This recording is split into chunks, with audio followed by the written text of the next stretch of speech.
बिस्मिल्लाहिर्रहमानिर्रहीम। Dear students, अस्सलाम वालेकुम। हम लोग यूएचएस का यूनिट नंबर 2 डिस्कस कर रहे थे और ढेर सारे टॉपिक्स हैं बच्चों जो आज हमने डिस्कस करने हैं, लेकिन याद रखिएगा कॉम्प्लिकेटेड नहीं है। आप लोगों ने मैकेनिक्स को पहले भी पढ़ा हुआ है, तो ज़्यादातर हम इसकी पॉसिबिलिटीज़ ऑफ एमसीक्यू की तरफ आएंगे कि किस तरीके से एमसीक्यू डेवलप किए जा सकते हैं। तो बच्चों, जो टॉपिक्स हम लोगों ने आज डिस्कस करने हैं उसका सबसे पहला टॉपिक स्टार्ट करते हैं, जो कि न्यूटन्स लॉज हैं। आपको पता है ये फादर ऑफ फिजिक्स, ताऊ जी इन्हें कहा जाता है फिजिक्स का। इन्होंने मोशन के लिए यानी मूविंग ऑब्जेक्ट के लिए कि जब ऑब्जेक्ट मूव करता है, रेस्ट से मोशन में आता है या मोशन से रेस्ट में आता है, इस मोशन को एक्सप्लेन करने के लिए इन्होंने कुछ लॉज सेट किए थे जिन्हें लॉज ऑफ मोशन कहा जाता है। तो बच्चों, वन बाय वन देखते हैं कि ये लॉज क्या है। स्टेटमेंट आपने बुक से ही कर लेनी है। जो इसका फर्स्ट लॉ है कि जब किसी ऑब्जेक्ट पर फोर्स ना लगे तो ऐसी कंडीशन को एक्सप्लेन करता है कि कोई ऑब्जेक्ट अगर उस पर फोर्स नहीं लग रही तो फिर क्या होगा, उसमें एक्सेलरेशन नहीं प्रोड्यूस होता। और एक्सेलरेशन जीरो होने के बच्चों दो पॉसिबिलिटीज होती हैं, या तो ऑब्जेक्ट रेस्ट पर रहता है या उसकी वेलोसिटी यूनिफॉर्म होती है। तो यहीं से उसने फिर कंक्लूड किया था कि अगर एक ऑब्जेक्ट रेस्ट पर है और मूविंग ही रहेगा, लेकिन उसके लिए शर्त है कि उस पर कोई फोर्स एक्ट ना करे। तो ये न्यूटन्स फर्स्ट लॉ है। और वो कौन सी कैरेक्टरिस्टिक है जो रेस्ट वाली चीज को रेस्ट पर ही रहने देती है और मूविंग को मूव करवाती रहती है, इस कैरेक्टरिस्टिक को बच्चों इनर्शिया बोलते हैं। तो याद रखिएगा, इनर्शिया वो कैरेक्टरिस्टिक है किसी भी ऑब्जेक्ट की जिससे वो अपनी स्टेट को कंटिन्यू रखता है, यानी रेस्ट पर है तो रेस्ट पर रहता है, मूविंग है तो मूविंग रहता है। इसी वजह से इस लॉ को लॉ ऑफ इनर्शिया भी कहा जाता है। बच्चों, इसके बाद जो सेकंड लॉ है, इससे एमसीक्यू देखा गया है और ये एक्सप्लेन करता है कि जब फोर्स एक्ट करती है यानी फोर्स जीरो नहीं है, इसका मतलब कि ऑब्जेक्ट के ऊपर फोर्स लग रही हो, तो बच्चों फिर उसमें एक्सेलरेशन प्रोड्यूस होता है। और फिर न्यूटन का बड़ा फेमस रिलेशन है F = ma। अब आपको मैं यहां पर दो एमसीक्यूज करवाने जा रहा हूं बच्चों। इसी तरीके से आपने पॉज देना है और इन एमसीक्यूज को सॉल्व करना है जी। तो ये देखिए, पहला एमसीक्यू जो आपके सामने स्क्रीन पर आया है दी। अब इसका सॉल्यूशन देखिए। सॉल्यूशन जब आपने इसको सॉल्व करना है, आपने एक चीज नोट करनी है कि इस स्टेटमेंट में कांस्टेंट क्या है। अब क्वेश्चन ये था कि एक ऑब्जेक्ट के ऊपर फोर्स एक्ट करती है, 50 न्यूटन की फोर्स दी हुई थी, 2 मीटर पर सेकंड स्क्वायर का एक्सेलरेशन प्रोड्यूस होता है। फिर वो कहता है कि मैस डबल कर दिया, लेकिन फोर्स वही है, फोर्स वही है। तो अब आपने बताना है कि एक्सेलरेशन कितना प्रोड्यूस होगा। अब यहां पे ना आप एक इक्वालिटी यूज कर सकते हैं, और बच्चों वो इक्वालिटी क्या होगी? वो इक्वालिटी होगी कि F1 जितनी पहले है बाद में भी उतनी ही है, यानी M1 A1 कर लें इक्वल होगा M2 A2 के। अब वैल्यूज ले लें। M1 बच्चों आपको नहीं दिया हुआ तो खैर है, क्योंकि अभी आप देखेंगे कि वो दोनों साइडों पर उसकी जरूरत नहीं पड़ती। कुछ बच्चे इसको डिटेल की तरफ ले जाते हैं, वो काम नहीं करना है। जिस तरह समझा रहा हूं ना, जो चीज कॉमन हो ना उसको इक्वालिटी में लिख लीजिएगा जी। तो अब इसके अंदर देख लें कि पहले मैस को हम M ले लेते हैं, और बच्चों एक्सेलरेशन कितना दिया हुआ है? 2 दिया हुआ है, और बाद में मैस डबल किया है तो उसको 2M कर दें। और A2 बच्चों आपको डिटरमाइन करना है, M कट जाएगा हमारे पास इस तरीके से, तो ये 2 दूसरी तरफ जाकर डिवाइड हो जाएगा, तो 2/2 कितना आ जाएगा जी? 1 मीटर पर सेकंड स्क्वायर आ जाएगा बच्चों। साथ ही अब अगला एमसीक्यू देखिए जो आपके सामने स्क्रीन पर अपीयर हो रहा है जी। अब इसमें क्या है कि 60 न्यूटन फोर्स रिक्वायर है 5 मीटर पर सेकंड स्क्वायर एक्सेलरेशन प्रोड्यूस करने के लिए। उसने पूछा है कितनी फोर्स चाहिए अगर एक्सेलरेशन को 12 मीटर पर सेकंड स्क्वायर करना हो जी। सबसे पहले देखें कौन सी चीज है जो दोनों में कॉमन है, यानी आपने फोर्स चेंज करनी है, एक्सेलरेशन डिफरेंट है लेकिन ऑब्जेक्ट वही है। तो इसमें अब हम ये ले सकते हैं कि जो मैस है ऑब्जेक्ट का यानी m1 जो पहले है, फोर्स और एक्सेलरेशन चेंज हो गए हैं लेकिन मैस वही है। तो बच्चों अब हम इसके मुताबिक कर लेते हैं। अब मैस किसके इक्वल होता है बच्चों, F1 ओवर A1 होगा और M2 बन जाएगा F2 ओवर A2। अब हम इसमें वैल्यू सब्स्टिट्यूट कर लेते हैं। तो 50 न्यूटन की फोर्स थी, तो बच्चों एक्सेलरेशन कितना था जी, एक्सेलरेशन था 60 न्यूटन की फोर्स थी और इससे जो एक्सेलरेशन प्रोड्यूस हो रहा था वो 5 था और फिर हमें था कितनी फोर्स, जो 12 एक्सेलरेशन प्रोड्यूस करते। तो बच्चों ये इसको कैंसिल कर ले तो ये अपने 12 आ जाता है, तो ये 12 144 न्यूटन आंसर आ जाएगा। तो बच्चों इस तरीके से आप ये देख लीजिएगा न्यूटन सेकंड लॉ के अंदर कि कौन सी प्रॉपर्टी या कैरेक्टरिस्टिक है जो सेम है, उसको फिर इस तरीके से यूटिलाइज कर लीजिएगा। बच्चों तीन ही चीजें हैं, कोई सी एक कैरेक्टरिस्टिक ऐसी होनी है जो उसने फिक्स रखनी है। इसके बाद बच्चों थर्ड लॉ अल्हम्दुलिल्लाह ये उन्हें भी आता है जो फिजिक्स के स्टूडेंट नहीं है, कि हर एक्शन का एक रिएक्शन है। इसका बेशक कभी किसी को पत्थर मार के देख लीजिएगा, अंदाजा हो जाएगा। जो इक्वल इन मैग्नीट्यूड होता है बट ऑपोजिट इन डायरेक्शन होता है, डायरेक्शन में ऑपोजिट होता है। इसकी कुछ कैरेक्टरिस्टिक हैं कि ये एक दूसरे को कैंसिल आउट क्यों नहीं करते, जब इक्वल और ऑपोजिट हैं तो कैंसिल हो जाने चाहिए, क्योंकि ये सेम ऑब्जेक्ट पर एक्ट नहीं करते। फॉर एग्जांपल अगर आप एक बॉल को थ्रो करते हैं किसी दीवार की तरफ और वो जाके दीवार को बॉल हिट करती है, तो एक्शन दीवार पर है और रिएक्शन बॉल के ऊपर होगा, गेंद के ऊपर होगा जब वो बाउंस बैक होती है। क्योंकि ये सेम ऑब्जेक्ट पर नहीं होते तो कभी भी कैंसिल नहीं करते और हमेशा आउट ऑफ फेज होते हैं। आउट ऑफ फेज का मतलब क्या होगा कि एक्शन रिएक्शन में अगर एंगल पूछ लिया जाए कितना एंगल होगा, तो 180 डिग्री का एंगल होता है एक्शन और रिएक्शन के अंदर। अच्छा बच्चों बहुत ही मजेदार एक एमसीक्यू है थर्ड लॉ से रिलेटेड। सपोज 7 कॉइन्स को, टिप्पे लूटे हों कभी बारात के अंदर, वो वाले टिप्पे, अगर उन्हें एक दूसरे के ऊपर इस तरीके से रखा गया हो और आपसे पूछ लिया जाए कि एक कॉइन का अगर वेट, एक कॉइन का वेट mg है, तो आपसे पूछ लिया जाए कि बच्चों 5th कॉइन पर कितना रिएक्शन आएगा, 5th के ऊपर कितना रिएक्शन होगा। अब बच्चा क्योंकि फिजिक्स ऐसी चीज है ना, फिर बच्चा सोच में पड़ जाता है, कोई किसी तरीके से सोचता है, कोई किसी तरीके से सोचता है। याद रखिएगा रिएक्शन कभी भी ऊपर से नहीं देखा जाता, रिएक्शन हमेशा होता है नीचे से। किसी चीज के ऊपर जितना ऊपर वेट होता है ना वही उसका रिएक्शन होगा। फॉर एग्जांपल अगर आप चेयर पर बैठे हैं तो चेयर का कितना रिएक्शन है, जितना आपका वेट है। आप उठ जाते हैं, आपकी मदर बैठ जाती है या फादर बैठ जाता है, फिर क्या होगा, जितना मदर या फादर का वेट होगा फिर उतना रिएक्शन आएगा। तो कुछ बच्चे देखते हैं कि जी इस पर तो फोर्स नीचे से भी लग रही है, ऊपर से भी लग रही है और नेट फोर्स के चक्कर में पड़ जाते हैं। बच्चों ऐसा नहीं होता, आपने जस्ट ये देखना है कि 5th कॉइन के ऊपर अगर आपने फोर्स निकाल दिया तो जस्ट आपने ये देखना है कि 5th कॉइन यहां तक है, बस आप ये देख लें कि इसके ऊपर कितना वेट है। जितना इस पॉइंट के ऊपर से वेट होगा इतना ही नीचे से रिएक्शन होगा। तो कितने कॉइन्स हैं जी, 5 कॉइन्स हैं, तो इसका मतलब 5th कॉइन के ऊपर जो रिएक्शन आएगा बच्चों वो कितना होगा, वो बन जाएगा 5mg। तो ये आ जाएगा। अच्छा बच्चों इसके बाद नेक्स्ट अब हम आते हैं मोमेंटम की तरफ। मोमेंटम क्या है, momentum is the product of mass and velocity. इसकी दोनों यूनिट्स करनी है, किलोग्राम मीटर पर सेकंड है, न्यूटन सेकंड है। न्यूटन ने इसको डिफाइन किया था कि ये क्वांटिटी ऑफ मोशन है, वेक्टर क्वांटिटी है। इसकी डायरेक्शन अगर आप लें, क्योंकि बच्चों ये प्रोडक्ट होता है मास और वेलोसिटी का, यानी ये प्रोडक्ट है एक स्केलर का एक वेक्टर के साथ।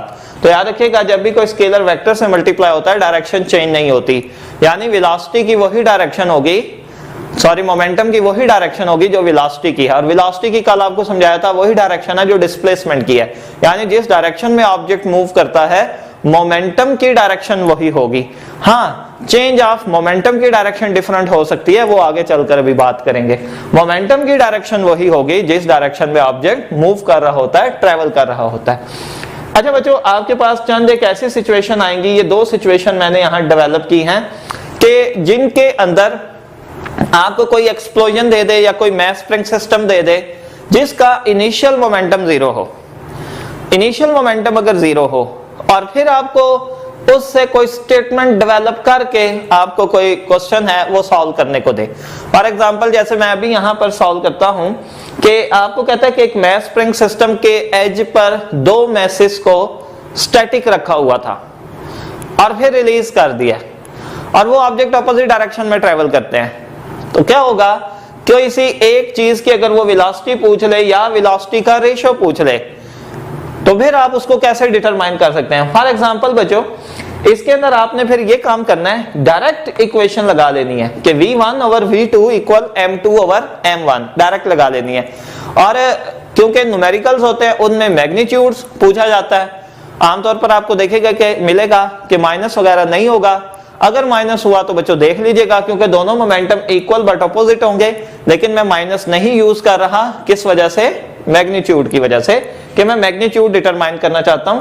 बच्चों हमें कहता है कि 1 kg 4 kg के दो मैसेज हैं और m1 और m2 और इनको स्प्रिंग के एंड पे हमने होल्ड किया हुआ था, फिर हमने छोड़ दिया है। तो इसकी वेलोसिटी का रेशियो निकालें।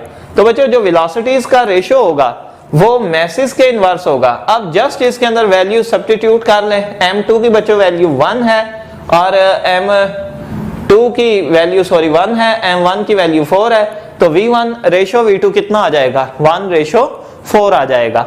इसी तरह आपको ये एक और एग्जांपल है जो आपकी टेक्स्ट बुक में भी इवन है कि एक वुडन ब्लॉक के साथ एक कैन को अगर सील कर दें, फॉर एग्जांपल अगर कैन का मैस 200 ग्राम है और उसके बाद जो ऊपर लिड ढक्कन या वो चीज जिससे आपने उसको बंद करना है वो 10 ग्राम की है, फिर कहता है कि ये एक्सपोर्ट कर जाए तो अब हमें अगर एक वेलोसिटी दे दी जाए, फॉर एग्जांपल आपको दे दी जाती है इस लिड की, ढक्कन की, कि ये 3 मीटर पर सेकंड से एक डायरेक्शन में मूव करता है, ट्रेवल करता है, तो फिर हम कैन की अगर हमें कहा जाए कि कैलकुलेट करें या डिटरमाइन करें तो फिर कैन की कैसे कैलकुलेट की जा सकती है।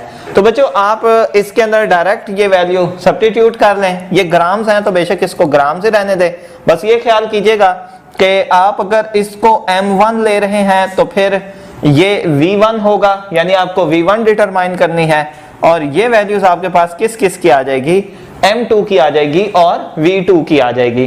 क्योंकि इसमें भी इनिशियल मोमेंटम 0 था तो आप डायरेक्ट इससे स्टार्ट लेके तो शुरू कर सकते हैं। बच्चों वैल्यू सब्स्टिट्यूट कर लें। v1 आपको डिटरमाइन करनी है तो v1 एज इट इज रहने दें, v2 हमें 3 दिया हुआ है और m2 हमारे पास बच्चों 200 है और m1 10 है, ये कट जाएगा और v1 3 से मल्टीप्लाई करेंगे तो 60 मीटर पर सेकंड आ जाएगा।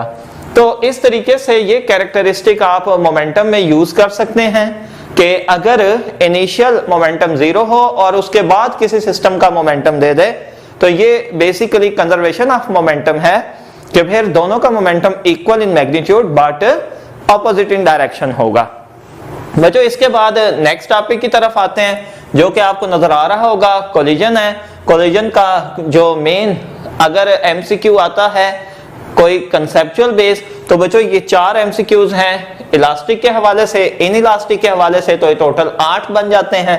तो ये 8 एमसीक्यूज बस ज़हन में रख लीजिएगा कि मोमेंटम दोनों में ही कंजर्व होता है। कोलिजन चाहे इलास्टिक हो इन इलास्टिक हो, दोनों में मोमेंटम कंजर्व होगा। काइनेटिक एनर्जी इलास्टिक में कंजर्व होती है लेकिन इन इलास्टिक में कंजर्व नहीं होती और उसकी वजह यह है कि काइनेटिक एनर्जी आमतौर पर किसी और फॉर्म में कन्वर्ट हो जाती है। फॉर एग्जांपल एक ऑब्जेक्ट ये अगर स्टैटिक है, दूसरा ऑब्जेक्ट मूविंग आकर इसको हिट करता है, जब हिट करता है फर्ज करें साउंड प्रोड्यूस हो जाए तो इसकी जितनी काइनेटिक एनर्जी थी उसका कुछ हिस्सा साउंड में चला गया, तो वो अगर अपनी सारी काइनेटिक एनर्जी इस दूसरे को दे भी दे तो वो जो साउंड में गई है वो हमारे पास उतनी काइनेटिक एनर्जी कम हो जाती है। काइनेटिक एनर्जी कम होती है, ये भी इंपॉर्टेंट है, टोटल नहीं।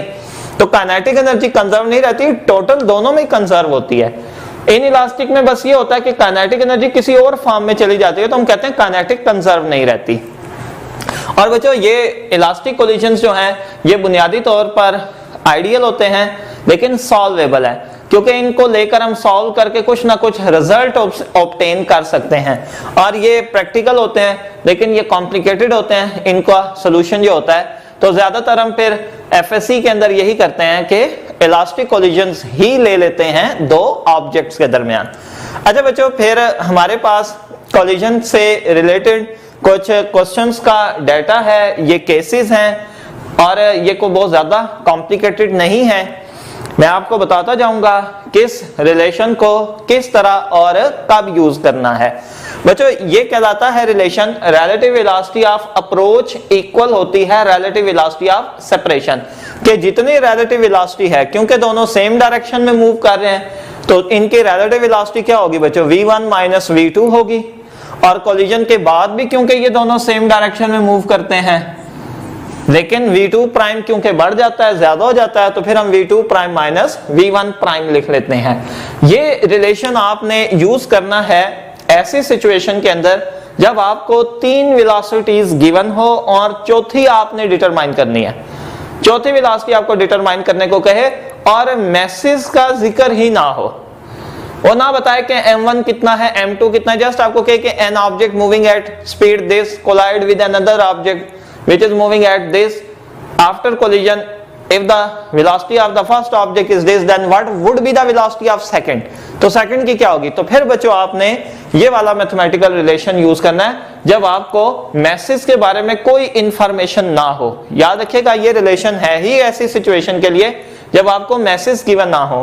और बच्चों इसके बाद अगर मैसेज को आपको पता है, फिर आपने ये वाले कंक्लूजन्स यूज करने हैं, जिसमें केस 1 आपकी टेक्स्ट बुक में दिया हुआ है कि अगर मैसेज इक्वल हो तो वेलोसिटी एक्सचेंज हो जाती है, यानी अगर एक ऑब्जेक्ट जो टकरा रहा है दूसरे से वो इक्वल है, फिर क्या होगा, वेलोसिटी एक्सचेंज कर लेंगे। फॉर एग्जांपल अगर ये 7 मीटर पर सेकंड की स्पीड से आता हुआ एक दूसरे ऑब्जेक्ट के साथ टकराता है जो कि 4 मीटर पर सेकंड की स्पीड पर था, तो टकराने के बाद क्या होगा, वेलोसिटी एक्सचेंज कर लेंगे, लेकिन इसके लिए शर्त है कि मैसेज इक्वल हो, यानी 7 वाले की स्पीड 4 हो जाएगी और 4 वाले की स्पीड 7 हो जाएगी। और केस 2 इसी की एक्सटेंशन है कि अगर v2 0 हो, यानी सेकंड ऑब्जेक्ट एट रेस्ट हो, तो बच्चों होगा फिर वही कि अब अगर मैं इसको 0 कर लूं, मैसेज क्योंकि इक्वल है, तो स्टिल ये दोनों एक दूसरे के साथ एक्सचेंज करेंगे। एक्सचेंज कैसे करेंगे कि 7 वाला हिट होने के बाद रुक जाएगा,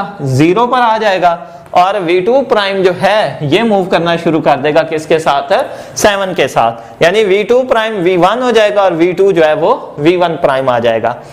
इसके बाद बच्चों केस 3 जो है, केस 3 अगर आपको कह दे कि बहुत लाइट सा एक ऑब्जेक्ट किसी हैवी ऑब्जेक्ट के साथ टकरा जाता है, फॉर एग्जांपल आपको वैल्यूज देता है कि 10 ग्राम की बॉल को आपने हिट किया किसी दीवार के ऊपर। अब दीवार का बहुत बड़ा मैस होता है और बॉल का उसके मुकाबले में ना होने के बराबर, तो फिर आप ये ले सकते हैं कि टकराने के बाद दीवार ने तो वहीं रहना है, उसने कौन सा मूव कर जाना है, बॉल बाउंस बैक होगा। तो सिचुएशन क्या बन जाएगी, सिचुएशन ये बन जाएगी कि हैवी ऑब्जेक्ट अगर पहले स्टैटिक था तो कोलिजन के बाद भी वो स्टैटिक ही रहेगा, लेकिन ये जो लाइटर है ये बाउंस बैक हो जाएगा, जिस स्पीड के साथ गया था उसी स्पीड से वापस आ जाएगा, बस डायरेक्शन इसकी ऑपोजिट हो जाएगी। तो ये रिजल्ट हमारे सामने आ जाएगा बच्चों, v1 प्राइम इसको चेंज कर लें, ये माइनस v1 होगा क्योंकि टकराने के बाद ये बाउंस बैक हो जाएगा। अच्छा बच्चों केस 4 ये है, हैवी टकराए लाइटर के साथ, तो फिर क्या होगा, और लाइटर स्टैटिक हो, अब दोनों ही मूविंग हो जाएंगे। कैसे होंगे कि v1 की स्पीड तो वही रहेगी कोलिजन के बाद, लेकिन जो v2 प्राइम है या जो सेकंड ऑब्जेक्ट है v2 प्राइम, उसकी स्पीड इसकी डबल हो जाएगी। फॉर एग्जांपल अगर कोई ट्रक हिट कर जाता है किसी साइकिल को और ट्रक की स्पीड अगर 10 मीटर पर सेकंड थी तो कोलिजन के बाद भी 10 ही रहेगी, लेकिन साइकिल की स्पीड इससे डबल हो जाएगी, यानी 20 मीटर पर सेकंड पे उसने भागना शुरू कर देना है, जिसको कहते हैं ना उड़ के जाना, तो वो फिर उड़ के जाएगी आगे। अच्छा बच्चों फिर एक ये टाइप है जिसके अंदर ना क्वेश्चन ऐसे होता है कि कोलिजन से पहले दो ऑब्जेक्ट का आपको मोमेंटम या मास वेलोसिटी गिवन होगी और आपको कहेगा कि कोलिजन के बाद क्या हुआ कि वो दोनों स्टिक कर गए एक दूसरे के साथ। जैसे आपने देखा होगा आपकी टेक्स्ट बुक के अंदर एक क्वेश्चन दिया हुआ है कि 2500 केजी मास का एक ट्रक 1000 केजी कार को आकर हिट करता है, और हिट करने के बाद बोथ मूव्स टुगेदर, दोनों इकट्ठा मूव करते हैं। या यूं समझ लें कोई जेली का ब्लॉक हो और एक बुलेट आके उसके अंदर हिट करे और उसके बाद वो बुलेट और वो जेली का ब्लॉक वो दोनों इकट्ठे मूव करना शुरू कर दें, तो फिर क्या होता है, इसको कहते हैं बच्चों कॉमन वेलोसिटी। कि आपसे अगर पूछ ले कि कॉमन वेलोसिटी क्या है कोलिजन के बाद, कि ऑब्जेक्ट दोनों एक दूसरे में मर्ज हो गए और उसके बाद इकट्ठा मूव कर रहे, नहीं अब वो टू ऑब्जेक्ट जो थे वो वन ऑब्जेक्ट के तौर पे काम कर रहा है, तो बच्चों उसका एक डायरेक्ट रिलेशन है कॉमन वेलोसिटी का कि इनिशियल मोमेंटम सिस्टम का जितना भी है, यानी टोटल मोमेंटम जो है, अब वो चाहे इनिशियल हो चाहे फाइनल हो, क्योंकि आपको पता है कि टोटल मोमेंटम तो चेंज नहीं होता, तो जितना भी टोटल मोमेंटम होगा सिस्टम का उसको टोटल मास से डिवाइड कर दें। अब वही वाला क्वेश्चन आपके सामने उसकी स्टेटमेंट आती है जो आपकी टेक्स्ट बुक का है जी। अब ये आपके सामने स्टेटमेंट है, अब इसको इस रिलेशन से सॉल्व करके देखिए तो ये बड़ी जल्दी सॉल्व हो जाएगा जी। बच्चों अब सॉल्यूशन देख लें। कॉमन वेलोसिटी, अब टोटल मोमेंटम कितना है, टोटल मोमेंटम है बच्चों, कॉमन वेलोसिटी हमें अगर कैलकुलेट करनी है तो ट्रक का मास दिया हुआ है 2500, ट्रेवल कर रहा था 21 मीटर पर सेकंड की स्पीड के साथ, प्लस कार का 1000 था और वो स्टैटिक थी तो 0, और सिस्टम का टोटल मास जी 2500 और 1000 3500 हो जाएगा। अब ये वाली टर्म ये तो 0 हो जाएगी, लिहाजा इसको रहने देते हैं, और ये आंडे जो हैं बच्चों आंडों से काट दें। उसके बाद 7 या 21 ते 7 पंजा 35 ते 5 पंजा 25 ते 5 ये 15। तो ये देखिए लेस देन 1 मिनट में ये क्वेश्चन जो है आप इस तरह सॉल्व कर लेंगे कि अगर कॉमन वेलोसिटी का क्वेश्चन आपको दे दिया जाए तो बच्चों फिर ये डायरेक्ट है। डू रिमेंबर अगेन कि ये टोटल मोमेंटम है, ये कोलिजन से पहले या कोलिजन के बाद ये चेंज नहीं होता, तो चाहे वो पहले का दे रहा है चाहे बाद का दे रहा है, आप दोनों यूज करके टोटल मास से डिवाइड कर लें तो ये आपके पास सिस्टम की कॉमन वेलोसिटी आ जाएगी। अच्छा बच्चों ये सारा कुछ डिस्कस करने के बाद नेक्स्ट अब हम आ जाते हैं इंपल्स की तरफ। इंपल्स क्या है, सबसे पहले स्टेटमेंट से रिलेटेड 2 क्वेश्चन आपके सामने बोर्ड के ऊपर लिखे हुए हैं, यहीं से देखने आपने और बड़े ध्यान से जी। Product of force and time is called impulse. Force और टाइम का प्रोडक्ट इंपल्स कहलाता है। याद रखिएगा इसकी डायरेक्शन क्या होगी इंपल्स की, जिस डायरेक्शन में फोर्स लगती है, जो डायरेक्शन होती है फोर्स की या एक्सेलरेशन की वही डायरेक्शन है। और ये किसके इक्वल होता है, ये होता है change in momentum. Impulse of the system is change in momentum. लेकिन बच्चों 2 शर्तें होती हैं। पहली शर्त, फोर्स किसी इंस्टेंट के अंदर वेरिएबल होती है। फॉर एग्जांपल एक बॉल है वो बैट से हिट होना शुरू होती है तो इंपैक्ट स्टार्ट होता है 0 से और फिर वो पूरी तरह हिट करके बॉल दूर जाती है। अब इस दौरान बॉल के ऊपर लगने वाली फोर्स कॉन्टिन्यूअसली इंक्रीज करती है, फिर बॉल बैक बाउंस बैक होती है, फिर डिक्रीज करती है। तो फोर्स की ढेर सारी वैल्यूज हैं, तो हम क्या लेते हैं, एवरेज फोर्स ली जाती है। उस इंस्टेंट की एवरेज फोर्स होती है जो यहां यूज करनी है। और दूसरा, time interval should be very small. इसलिए मैं अक्सर स्टूडेंट को कहता हूं कि इसकी डेफिनेशन ऐसे याद रखा करें, it's the product of large force with short interval of time. तो ये इंपल्स कहलाता है। तो 2 शर्तें हैं, फोर्स पर भी है टाइम पर भी है। और दूसरा जो इंपल्स है that is change in momentum. मैं ये बात क्यों कर रहा हूं, क्योंकि अगर ये आ जाता है rate of change of momentum, वो इंपल्स नहीं होता, वो फोर्स होती है। बच्चों बहुत मजेदार एक एस्पेक्ट है कि अगर फोर्स और टाइम का ग्राफ दे दिया जाए, फोर्स और टाइम का ग्राफ अगर दे दिया जाए तो ये ध्यान में रखिएगा कि उस ग्राफ का एरिया अगर कैलकुलेट कर लिया जाए तो वो भी इंपल्स के इक्वल होगा। फॉर एग्जांपल आपके सामने ये एक शेप, एक ग्राफ आपको अगर दी गई है जिसमें फोर्स ग्रेजुअली इंक्रीज करती है 0 से 50, फिर 50 से 4 पर आ जाती है। आमतौर पर ये अगर पेपर में क्वेश्चन आया तो बच्चों ये टाइम माइक्रो सेकंड या मिली सेकंड्स में होगा, क्योंकि मैंने जरा कैलकुलेशन को आसान किया है तो मैंने टाइम सेकंड्स में लिया, अदरवाइज होगा नहीं, क्योंकि टाइम बहुत छोटा होना चाहिए।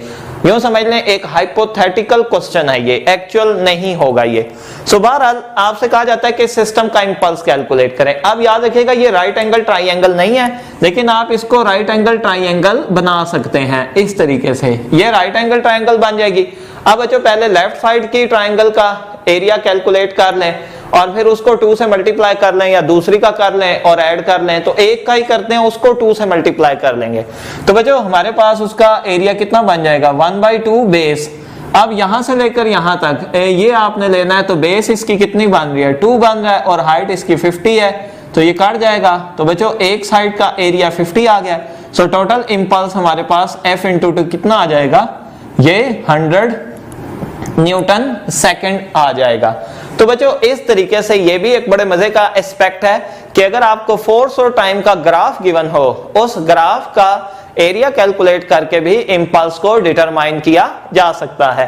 अच्छा बच्चों एक और क्वेश्चन देखिए इंपल्स के ऊपर जो आपके सामने स्क्रीन पर अपीयर होगा जी, पॉज दे के सॉल्व करें जी। क्वेश्चन ये था कि एक 2 kg की बॉल एक दीवार को हिट करती है और जब वो हिट करती है तो उसकी स्पीड 5 मीटर पर सेकंड है, लेकिन जब वो बाउंस बैक होती है तो उसकी स्पीड 3 मीटर पर सेकंड है। तो आपको इस सिस्टम का इंपल्स कैलकुलेट करना है जी बच्चों। तो इस सिस्टम का इंपल्स कितना होगा F × t, just value substitute कर दें। बस एक बात का ख्याल करना है कि ये वाला रिलेशन है mvf, क्योंकि जब बॉल बाउंस बैक होगी तो उसकी वेलोसिटी ऑपोजिट हो जाएगी। तो मैस आपके पास बच्चों 2 kg था, स्पीड फाइनल जो है वो -3 होगी, -2 और इनिशियल कितनी थी बच्चों, वो 5 थी। तो ये -6 एंड -10 कितना आ जाएगा, -16 न्यूटन सेकंड। और अगर आपसे सिंपली मैग्नीट्यूड पूछ ले तो फिर 16 न्यूटन सेकंड आ जाएगा। तो बच्चों इस तरह की ये पॉसिबिलिटीज हैं जिसमें इंपल्स से रिलेटेड क्वेश्चन आ सकते हैं, या मजीद यही हो सकता है वेलोसिटी पूछ ले या टाइम। बहरहाल इस रिलेशन के अंदर जो है वो बुनियादी तौर पर 5 चीजें हैं। अब 4 को वो देकर जो है वो किसी एक को अननोन करके आपसे एग्जाम में पूछ सकता है। अच्छा बच्चों इसके बाद लास्ट टॉपिक की तरफ आ जाते हैं जो कि है कंजर्वेशन ऑफ मोमेंटम। वैसे तो ये भी कंजर्वेशन ऑफ मोमेंटम ही है, लेकिन वो क्योंकि उसके साथ रिलेटेड करके क्वेश्चंस किए हैं। तो अब यहां देखते हैं conservation of momentum. Conservation of momentum क्या है कि किसी भी सिस्टम का टोटल मोमेंटम जितना भी होता है, बशर्ते कि उसके ऊपर कोई फोर्स अगर अप्लाई ना हो, वो मोमेंटम चेंज नहीं होता। फॉर एग्जांपल अगर एक कोलिजन होता है तो 2 बॉल्स का, जैसे ये 2 बॉल्स का कोलिजन है, तो जितना मोमेंटम इनका कोलिजन से पहले है उतना ही मोमेंटम होगा कोलिजन के बाद। बच्चों अब ये वाली इक्वेशन ना भी यूज की जाए ना, ये वाली इक्वेशन है, ये मोर देन इनफ है। ये आप कर लेंगे तो आपके क्वेश्चन इसी से सॉल्व हो जाएंगे। लेकिन चलें अगर आपको लगता है कि नहीं सॉल्व हो रहा तो फिर आप इसको भी यूज करके सॉल्व कर सकते हैं। कैसे सॉल्व करते हैं, वैसे एक्सरसाइज के अंदर भी इसके क्वेश्चंस दिए हुए हैं बच्चों, आपने वो भी दोबारा से ट्राई करने हैं। कंसेप्चुअली खुद बैठ के उनको ट्राई कीजिएगा। एक क्वेश्चन जो बड़ा डिफरेंट सा है, जो वैल्यूज के साथ आपके टेक्स्ट बुक में नहीं दिया हुआ, उस पर मैंने एक एमसीक्यू डेवलप किया है कि फॉर एग्जांपल हमें कहता है कि एक बॉम्ब है जो किसी हाइट से गिर रहा है और उसकी स्पीड जब 6 मीटर पर सेकंड है, उस इंस्टेंट पर वो एक्सप्लोड हो गया। एक्सप्लोड होने के बाद उसके 2 पीसेस बन गए। एक जो मैस है m/3, वो अगर एक डायरेक्शन में जाता है तो कहता है कि दूसरे की जो स्पीड है वो डिटरमाइन करें। अच्छा बच्चों ऐसे सिस्टम में एक चीज का ख्याल कीजिएगा कि एक्सप्लोजन से पहले जो मोमेंटम है सिस्टम का वो कितना है, वो सिंगल बॉडी है, एक है, वो 2 नहीं है। यानी आप इस इक्वेशन को फिर इस तरह भी लिख सकते हैं कि mv ये दोनों का कंबाइंड मोमेंटम है क्योंकि वो एक्सप्लोड नहीं हुआ। इसको अब आप लिख सकते हैं m1 v1 prime plus m2 v2 prime. अब इनिशियल मास m है, स्पीड 6 है, एक पार्ट का मास m/3 है, इसकी स्पीड 4 है, प्लस m2। अब बच्चों m2 कैसे आएगा, अब टोटल मास क्योंकि m था, एक पार्ट अगर m/3 है तो बच्चों दूसरा कैलकुलेट करने के लिए क्या करें, m में से m/3 को माइनस कर दें तो ये कितना आ जाएगा 2m/3 आ जाएगा। और v2 प्राइम आपको डिटरमाइन करना है। m बच्चों कॉमन होकर कैंसिल हो जाएगा। अब ये आ जाएगा 6 4/3 प्लस 2/3 v2 प्राइम। इसको इस तरफ लाकर इसमें से माइनस कर लें तो 6 माइनस 4/3 2/3 v2 प्राइम, और ये बन जाएगा 18 माइनस 4/3 और 2/3 v2 प्राइम, और ये बच्चों हमारे पास कितना आ गया 14/3। ये 3 3 कट जाएगा तो ये 14 आएगा, 2 डिवाइड होगा तो कितनी आ जाएगी जी 7 मीटर पर सेकेंड से ये एक्सप्लोड होकर ट्रेवल करेगा। तो बच्चों ये एक एस्पेक्ट है जो आपने इसमें देखना है, कंजर्वेशन ऑफ मोमेंटम। और बाकी अब प्रैक्टिस के लिए जो आपकी टेक्स्ट बुक के अंदर क्वेश्चंस दिए गए हैं, बाकी बच्चों आपने उनको ट्राई कर लेना है। और आखिर में एक बड़ा ही इंटरेस्टिंग और मजे का एक एमसीक्यू है कि अगर एक फ्रीली फॉलिंग ऑब्जेक्ट है, फ्रीली फॉलिंग ऑब्जेक्ट, उसका मोमेंटम चेंज होता है क्योंकि जैसे जैसे वो नीचे गिरता है उसकी वेलोसिटी बढ़ती है। तो किसी फ्री फॉल ऑब्जेक्ट का जब मोमेंटम में चेंज आता है तो उसका rate of change of momentum क्या होगा। अब देखिए rate of change of momentum क्या होता है, फोर्स होता है ना, तो उस फ्री फॉल ऑब्जेक्ट का rate of change of momentum क्या होगा जी। ये बड़ा इंटरेस्टिंग है। वो फोर्स क्या होगी, किसकी वजह से चेंज हो रहा होगा, वो चेंज हो रहा होगा ग्रेविटी की वजह से। तो याद रखिएगा वो फोर्स ग्रेविटी होगी, और ग्रेविटी का जो फोर्स होती है वो किसके इक्वल होगा, वेट के इक्वल होगा। तो किसी भी फ्री फॉल ऑब्जेक्ट का जो rate of change of momentum है वो उस ऑब्जेक्ट के वेट के इक्वल होगा। अभी भी बच्चों इसके बाद अगर आपके ज़हन में क्यूरीज हो या आप क्वेश्चन पूछना चाहते हैं तो जरूर पूछ लीजिएगा। थैंक यू बच्चों, अल्लाह हाफिज।